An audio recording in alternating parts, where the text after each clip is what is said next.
નમસ્કાર દર્શક મિત્રો, મિત ગુજરાત ન્યૂઝમાં આપનું હાર્દિક સ્વાગત છે।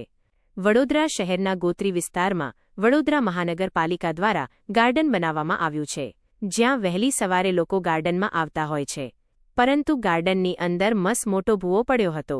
ભૂવો પડતા આવતા જતા લોકોને ભારે મુશ્કેલીઓને સામનો કરવો પડે છે। ત્યારે સ્થાનિકો દ્વારા વોર્ડ નંબર 10ના કોંગ્રેસના પ્રમુખ હાર્દિક આમોદિયાને જાણ કરવામાં આવી હતી। વોર્ડ નંબર 10ના કોંગ્રેસના પ્રમુખ હાર્દિક આમોદિયા એ વડોદરા મહાનગરપાલિકા પર ગંભીર આક્ષેપો કર્યા હતા અને વહેલામાં વહેલી તકે આજે ભૂવો પડ્યો છે તેનું નિવારણ લાવવાનું કહ્યું હતું, જેમાં ગોત્રી ગાર્ડનમાં ચાલવાના ટ્રેક ઉપર મોટો ભૂવો પડ્યો હતો, જેના પગલે વડોદરા મહાનગરપાલિકા પર વોર્ડ નંબર 10ના કોંગ્રેસના પ્રમુખ હાર્દિક આમોદિયા અને શહેર મંત્રી નિલેશ પટેલ તેમના દ્વારા વડોદરા મહાનગરપાલિકા પર આક્ષેપો કરવામાં આવ્યા હતા।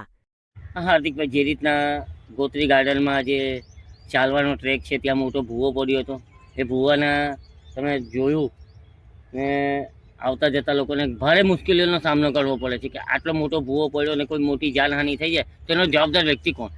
જવાબદાર વડોદરા મહાનગરપાલિકા જ હોય। વડોદરા મહાનગરપાલિકા 30 વર્ષથી શાસનમાં છે અને વડોદરા મહાનગરપાલિકાનું આ ગાર્ડન છે જે ગોત્રી તલાવ છે। આ ગાર્ડન બને 4 વર્ષ થયા। 4 વર્ષમાં આટલો મોટો મસ્ત ભૂવો પડ્યો એટલે કેટલો મોટો ભ્રષ્ટાચાર થયો હશે। હજુ જોતા એવું લાગે છે કે આગળ બી જોયું તો ત્યાં તિરાડો પડવા માંડી છે અને ત્યાં બી ભૂવો પડશે એવી દેખાઈ રહ્યું છે।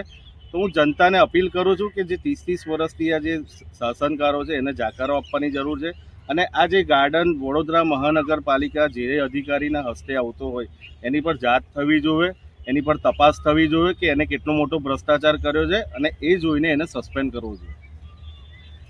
બ્યુરો રિપોર્ટ, મિત ગુજરાત ન્યૂઝ, વડોદરા।